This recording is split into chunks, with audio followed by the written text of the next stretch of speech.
بسم اللہ الرحمن الرحیم نحمدہ ونصلی علی رسولہ الکریم۔ عزیز طلبہ اکرام، اس سے پہلے والے لیکچر میں ہم نے مختصراً حدیث کا تعارف اور پھر دوسرے لیکچر میں مختصراً حدیث کی حجیت کے بارے میں گفتگو کی تھی، اور آج کے اس مختصر لیکچر میں ہم تدوین حدیث کے بارے میں مختصراً گزارشات پیش کریں گے۔ اس کی زیادہ ضرورت اور اسی طرح نصاب میں شامل کرنے کی ضرورت اس لیے پیش آئی کہ آج کل منکرین حدیث جب کسی مجلس میں بیٹھتے ہیں تو سب سے پہلی بات وہ یہ کرتے ہیں کہ نبی کے دور میں احادیث نہیں لکھی جاتی تھیں اور قرآن لکھا جاتا تھا۔ بظاہر یہ ایک سادہ سا جملہ ہے کہ احادیث نہیں لکھی جاتی تھی، لیکن اپنی گفتگو کو بڑھا کر آگے اس معمولی بات پر وہ یہ نتیجہ اخذ کرتے ہیں کہ قرآن چونکہ لکھا جاتا تھا اس لیے معتبر ہے اور اس کی ضرورت تھی اس لیے نبی نے لکھوایا تھا، جبکہ احادیث کی نعوذ باللہ ضرورت نہیں تھی اس لیے نبی نے نہیں لکھوایا، بلکہ وہ ایک دوسری حدیث پیش کرتے ہیں کہ نبی اکرم صلی اللہ علیہ وآلہ وسلم نے فرمایا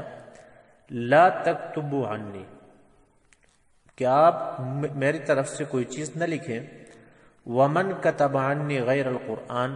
جو قرآن کے علاوہ اور کوئی چیز مجھ سے لکھے فلیمحہ، تو اس کو مٹا دے۔ تو ظاہر بات ہے کہ جب نہیں لکھی گئی تو پھر احادیث جو ہیں وہ حجت نہیں ہے، بلکہ وہ آگے قدم بڑھا کر کہتے ہیں کہ تقریباً 300 سال بعد امام بخاری، امام ترمذی، امام مسلم رحمہ اللہ تعالی کے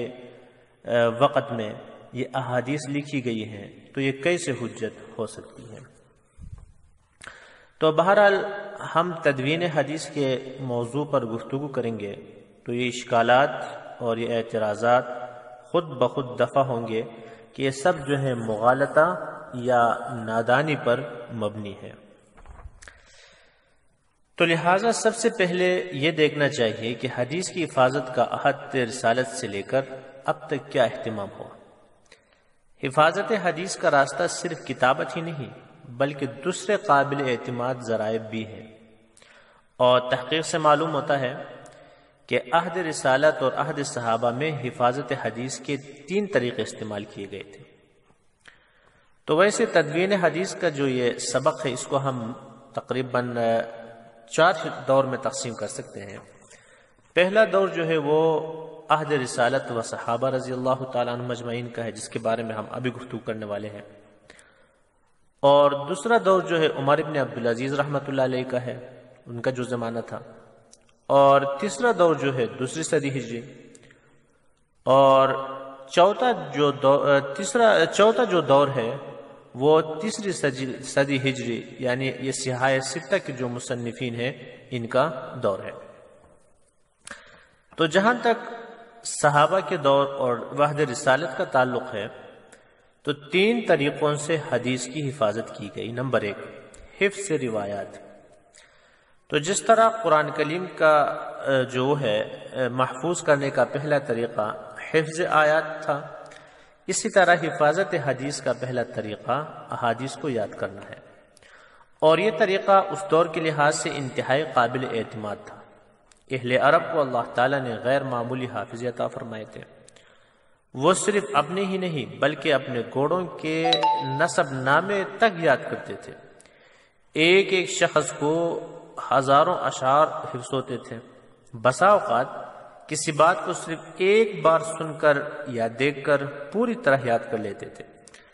تاریخ میں اس کی بے شمار مثالیں ملتی ہیں، اور تاریخ کی کتابیں ایسے واقعات سے بری ہوئی ہیں۔ حافظ ابن حجر رحمۃ اللہ علیہ نے اپنی کتاب میں واقعہ نقل کیا ہے کہ ایک مرتبہ عبد الملک ابن مروان جو مدینہ کے گورنر تھے اس وقت، حضرت ابو ہریرہ رضی اللہ تعالیٰ عنہ کے حافظ کا امتحان لینا چاہا اور انہیں بلا کر حدیث بیان کرنے کی درخواست کی۔ تو حضرت ابو ہریرہ رضی اللہ تعالیٰ عنہ نے بہت سے حدیثیں سنائی، بلکہ ایک روایت میں آتا ہے 100 احادیث سنائی، اور پردے کے پیچھے ایک منشی، ایک کاتب ان کو لکھتا رہا۔